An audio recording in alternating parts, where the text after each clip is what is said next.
those moments where it's just so emotional, and you look back on it and you go, "Come on, man! I mean, what they shouldn't have done that." And but really, how bad it was. But it was in that moment. It was fucking bad. And we had the moment of where she basically said to me, "Look, because I was like, I don't want to get married," and it wasn't that I didn't want to marry her. It was just let's not worry about the facts. Right. Let's not have anybody that knows what they're talking about. Dude, Fuck that. this is a boring enough conversation without bringing a fucking lawyer into this. Yeah. But he let me hit the comedy wall. That's what that was. They Bad. And we had the moment of where she basically said to me, "Look, because I was like, I don't want to get married," and it wasn't that I didn't want to marry her. It was just I didn't want, I thought that'd be another thing. Like, now you're married to me. Now what are you going to do? For whatever reason, I don't know what it is. I just felt like, I figured at some point she's going to go, you know what? I'll get this guy. The other thing too, we were comedians back then, and like there was no money in it. All the money I had in my pocket. There was no fucking, we didn't have. right. And there was, and who knew if there was. Right. It's like you're 30 years old and you're moving to New York, and all your possessions in life fit in your car. Yeah. Yeah. You know what I mean? Yeah. My whole life was in my car. My whole world was, Yeah. And so there was a sense of, I'm not good enough. I don't have anything to give you, And we had a long one on that, where she was just like, I'm not looking for you to give me anything other than you. And I was like, okay, you're just, you're saying that now, but we're going to get 5 years in and you're going to be like, is this what it's going to, but she also focused me, and, because I was happy on the road, you know what I mean? I was, I had nothing. I think my nut was like $280 or something a month that I had to cover, and maybe another 50 in gas, right? That I had to do. And then I could sleep in that fucking car. I could, you find places to shower. You slept on couches. I didn't give a shit. My life, and all my money was in my pocket. And, when I had work, when you were the 3 or 4 days a week that you were on the road, you walked into a place and it was a fucking fight. You went up against, because they were all like, yeah, fucking guy thinks he's funny. And you just go up there and go to war. And so I loved. And then, and I was, I was out of my mind with drinking, and I could have easily died a creative hef gig, dude. You know what I mean? Where they just found me in a motel, and I would have thought that was happiness, because it was, because I Yeah. I mean, really, if you think about it, the beginning of our careers, it was like you were fucking like in the witness protection no one knew where you were. Like, my mom would go, "Where are you?" And I'm in fucking South Carolina, Goldsboro, South Carolina, or I'm in fucking Jackson, Mississippi. I'm in Dothan, Alabama. I'm in, all of that. Dude, those you should have got some better gigs. These sound terrible. Yeah, they were. And yeah, I got very lucky pretty quick. After like 3 years, I got pretty lucky with TJ and starting to feature all these, all the funny bones and improv. I didn't realize how good I had it. Yeah, well, you were in New York? Is that where you got TJ?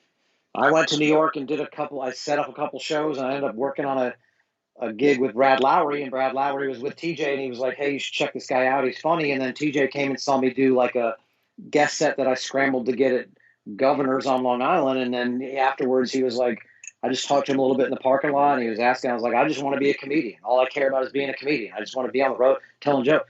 And he liked that. You know what I mean? Like that Yeah. was right up his alley. So he just fucking filled my calendar. And then everybody else in the agency was like, you got to move to New York and stop being a comedian and start taking acting classes and do Yeah. auditions and be in New York, and then it was like, so I did that like we all do. And then it was like, you're there and it's like, I want to be a comedian. Yeah. Yeah. This is fucking terrible. Yeah.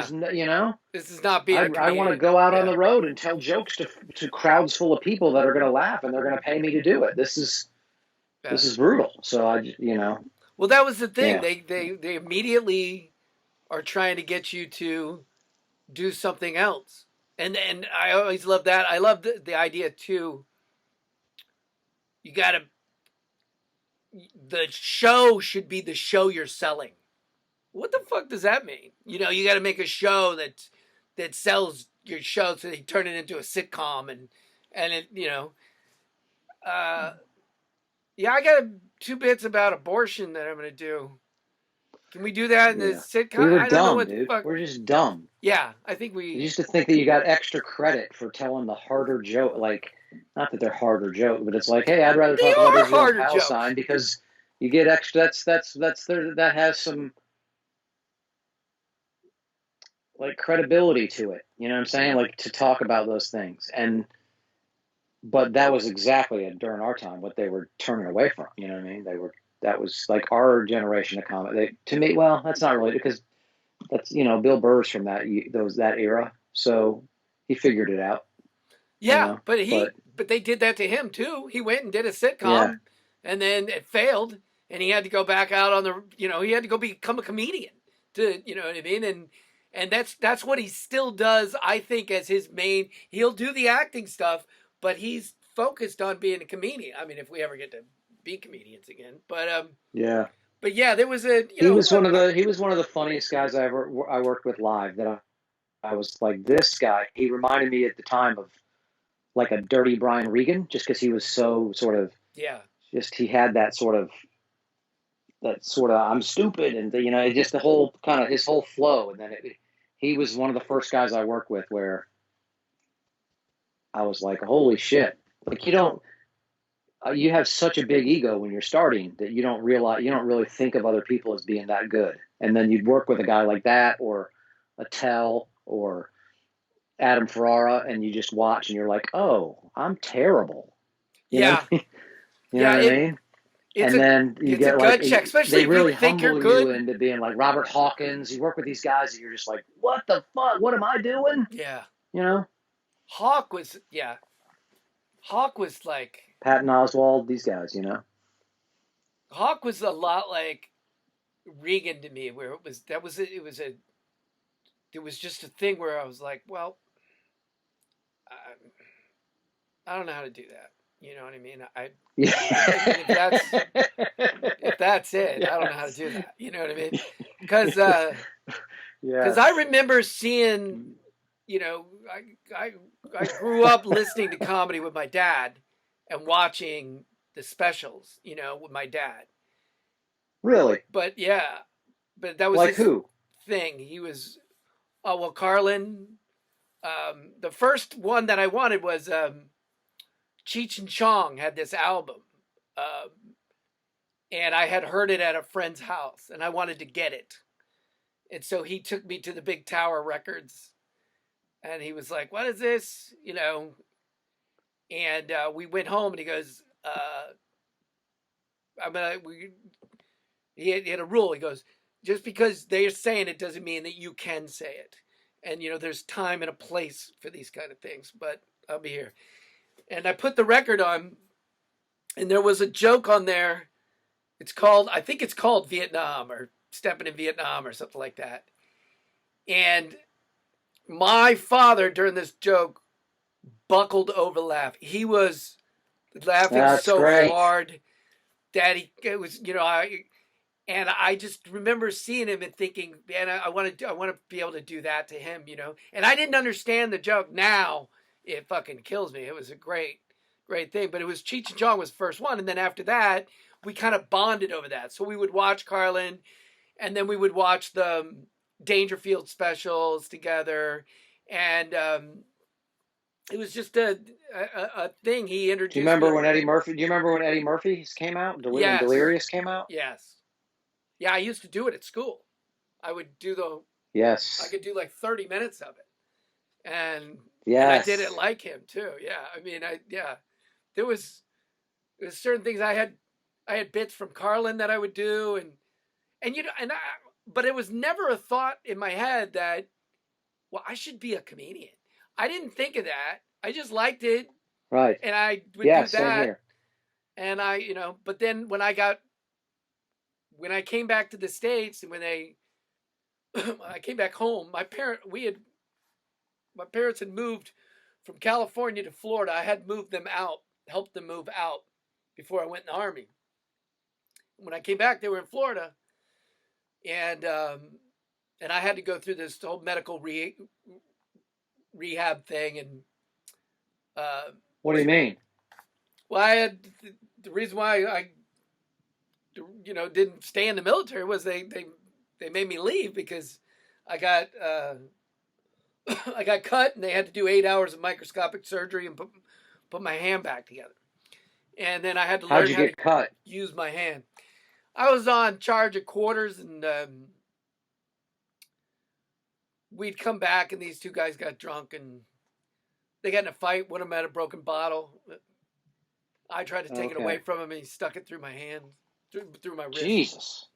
Did he get kicked out? No, I never told them. That's why they took away my rank. They tried to because you wouldn't snitch. They kicked you out. Yeah, but at that point I was gonna be out anyway. I knew it. So, and he ended up getting killed. Why wouldn't they just you? Oh, so that's fair. It worked out fair then. Yeah, but when he was back home, I think he was on leave, and he got a fight, and the guy beat him to death. I mean, this guy sounds like trouble, dude. Yeah, this guy sounds like he's fucking trouble. But it didn't matter. It wasn't. But there wasn't. But I don't know. It was our thing. You didn't talk. You know what I mean? I got arrested. But wait a minute. I get it. I get the whole I'm not talking, I'm not ratting out, but I'm not letting you get kicked out because I fucked up.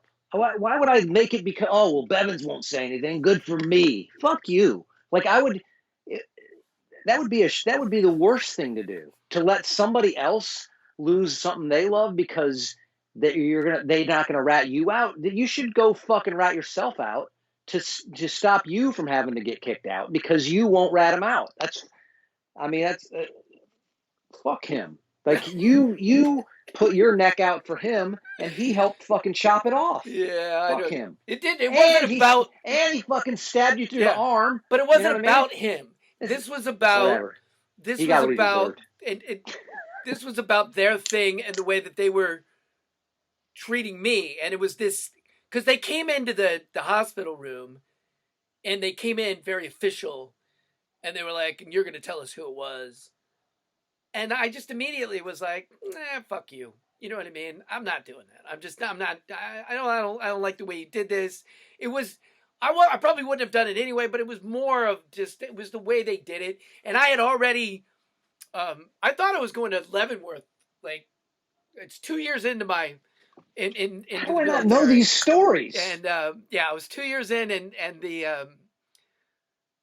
we were on this mountain they fucking locked me out. My family locked me out of my house. They walked by during the last call. They were like, this is funny. They were dancing around trying to distract me. And they locked me the fuck out. And I'm not wearing shoes, and I got to walk around my house. Jeez. And they can't even see you. That's how fucking dark. I'm going to get over here, and this door's going to be locked, too. And then I have to punch my son in the face. Okay, I'm in. Thank you, guys.